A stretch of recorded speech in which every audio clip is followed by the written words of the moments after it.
Hello, my name is Anna Gessman and I'm from Tampa, Florida.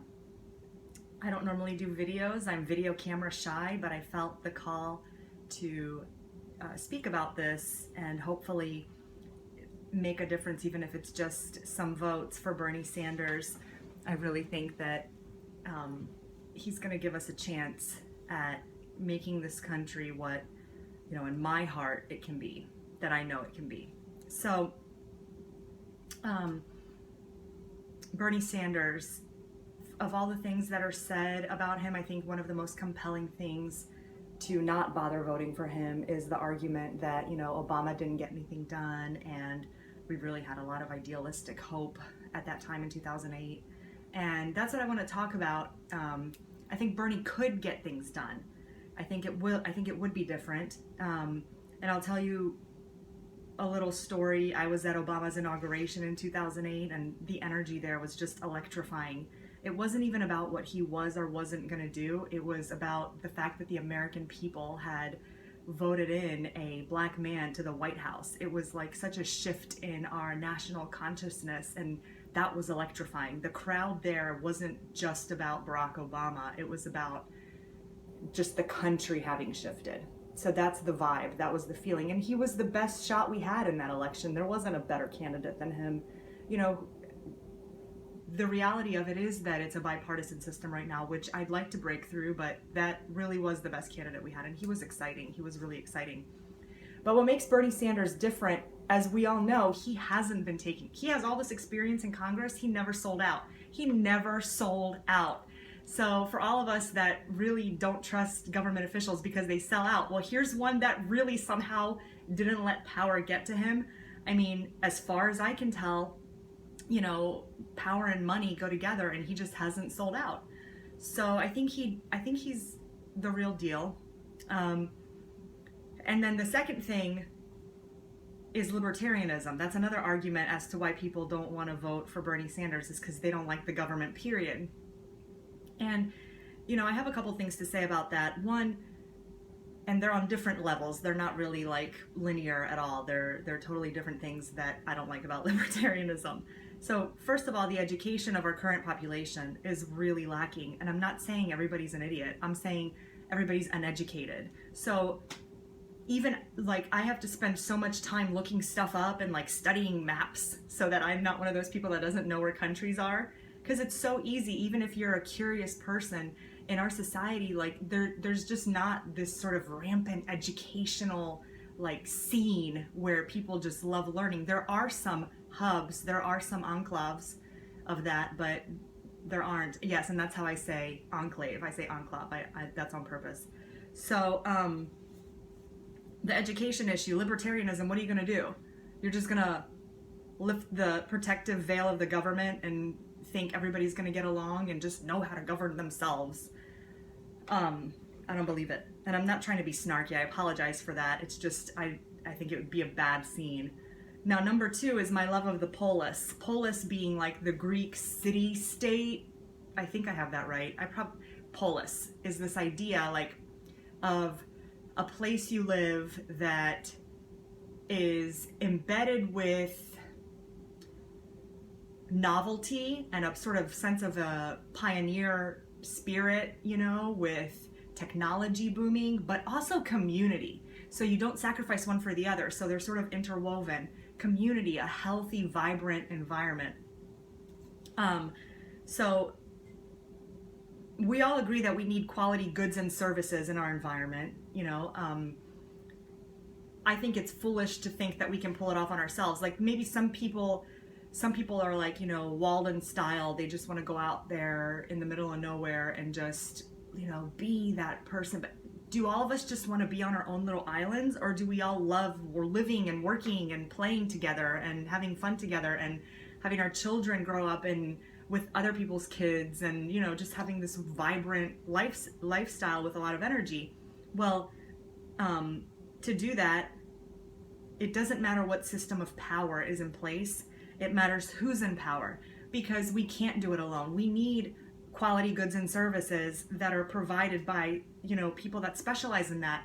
We think nowadays, it feels like everybody thinks they could be good at anything. I feel like that sometimes. I'm like, well, I could be good at anything because the technology's there in every place. You can do graphic art, even if you're not really like the best artist in the world. You can do some pretty good stuff nowadays. So, that sort of has gotten in the way of us becoming really excellent at a thing in our lives. So I feel like my generation's struggling. Each person's trying to find themselves. What is my skill? Well, my skill is hardly as good as a robot's in any of these departments. So it's like there's always going to be someone else in the job market that's better than me. So there's nothing I feel passionate about, nothing that gets me feeling like I could be the pro in that zone. So I think we got to get back to that. And so we need to boost up trade schools and make more like apprenticeships available so that people can pass on crafts and trades, and also at the same time boost universities so that people that are truly going to need to get a university education for the trade or skill that they're going into, like academics or doctors or something like that isn't just a trade school, could be boosted too, instead of having it be like almost like another high school diploma nowadays. Everybody's got to go to college. Not everybody has to go to college. So I think we have to have that shift in education. But how I got on that tirade is it doesn't matter what system of power, it matters who's in power. So we have to subvert the largest system of power that we find. And subvert is an aggressive term. I don't mean subvert like turn over. That's the thing. The revolution is expensive. Like maybe that's the capitalist in me, but revolution is really expensive. I'm, definitely like economically conservative. I don't think we should spend a bunch of money, flipping everything over. Like we don't have to turn over the tables of the money changers. We just have to put them in jail, or maybe just send them home. We don't have to put fine, send them home, and then we have somebody else that sits there, and now it's not a money changing table. Now it's a table that offers back services to all the people that were forced to pay into it via taxation or tolls or whatever. So, but taxation usually. So something that gives us back everything I've been paying taxes my entire working career. I don't know about you guys. I've been paying taxes. So I want more back instead of lining the pockets of, whoever gets the government contract for whatever. And I'm not talking just the Defense Department either. I'm talking everything. So we have to take that largest system of power and slowly flood it, saturate it with quality, loving, hardworking, life-loving, brave, conscious, free people. We have to flood it. I know it takes time, and I'm not calling for anything like overnight. I'm just saying it starts with Bernie Sanders this year. You don't have to do anything else till next year, but just let's get Bernie in, and then we can talk again. But the U.S. government is the largest system of power right now. The U.S. government, we can do it. And U.S. people are so amazing. Every city in this country has groups and pockets of these amazing people. This entire nation is really awesome. There's just this sort of layer of people that are just so amazing and talented, conscious, and freedom loving in a true sense, like totally. So a lot of them, most of them are, the younger generation. I mean, and I'm including myself. I'm going to be 33 this month, but I'm including myself. And, when I say younger, I don't mean like everybody under 25, so, but there's a lot of older people out there, because I hate when people say like it's a young person's world. Like there's a lot of older people and persons that are in their everything, all the way in their hundreds down. So, that agree with us, that have these qualities, that want to join us in transforming this place. But I'm mostly calling young people, and going back to Obama for a second on that point, he could change nothing without Congress. So after we vote for Bernie, the next level is you let Bernie bring his people into the White House. Then you run for office locally. Now, if you can't yourself run for office for whatever reason, then support someone else you trust to run. And then the last step is change the world, because now we're everywhere. Okay. So I really believe that we need to get into office. Or if you know someone that's in a better position than you to run and they have these qualities, you know, these all-American qualities, these all universal earthling qualities of, you know, what did I say? Quality-loving, hardworking, life-loving, brave, conscious, free people. If you know ones like this that are in a position where they can run for office, then you encourage them and you support them and you make videos, you know, like this. So, and then somebody do a website and maybe we can all connect to each other and then vote. And then locally, like you can sort of network and get voted in locally. Because if we can all network together somehow on some kind of website or whatever, then we can all vote for people in our district that, you know, kind of get on that, where they're like, yes, when I'm in power, here's what I want to do. Here's the city and the county that I'm running for. Here's why I think I'm a candidate for this website. And the website, it would be like a Facebook for, you know, quality-loving, hardworking, life-loving, brave, conscious, free people. So, I don't know. That's just I don't know what it is. You know what I'm saying? You know the feeling I'm talking about? This idea of like caring about your environment, your city, wanting to make things better, more diverse, you know, wanting to have room for creativity, wanting for kids to grow up, fully being able to express their true nature, so on. So the first thing that you have to do in this whole thing is vote in the primaries. So today's the 12th. I'm in the state of Florida. I just sent my voter registration to vote Democrat yesterday. Now I've registered to vote before, but if this is your first time registering to vote, all you have to do is make a photocopy of 2 pieces of ID that are listed on the website that I'm going to link to in my info to this video. So it'll be a step-by-step. Look in the info to the video. I'm going to do a step-by-step with links for the state of Florida now.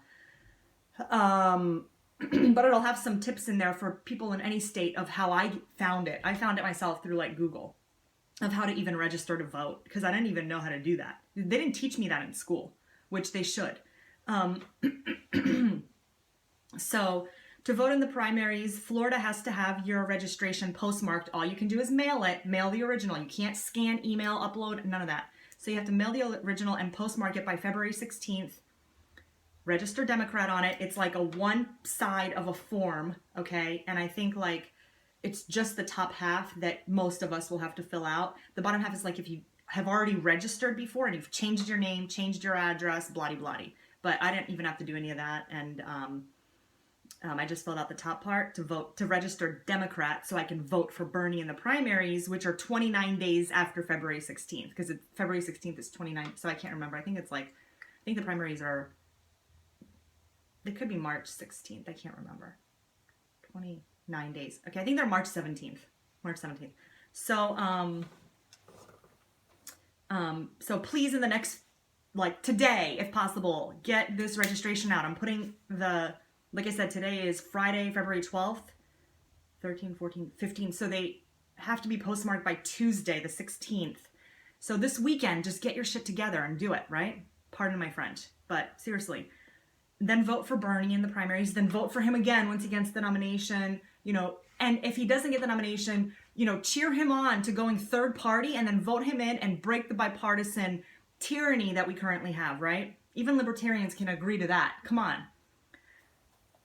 And wherever you are, I want to see your video. If you feel the call to be a part of this movement, if you feel the call for Bernie Sanders, if he excites you, if it makes you feel like, okay, that's one of my people, I want to vote for him, that is one of my people, then, you know, please make a video like this. You don't have to like reference me or like anything like that. Just say all of this if you want, as if you had come up with it yourself. You know, I'm not starting or patenting or whatever, copywriting any of this. So just make a video yourself, share it on your page with people, get people to vote in your state in the primaries, do the research and do a step-by-step. Even if you don't do a video, like come up with a step-by-step with links on how to vote in the primaries in your state and post it and try and do that. It's free. Everything I'm doing is free right now. So just do your best and thank you very much.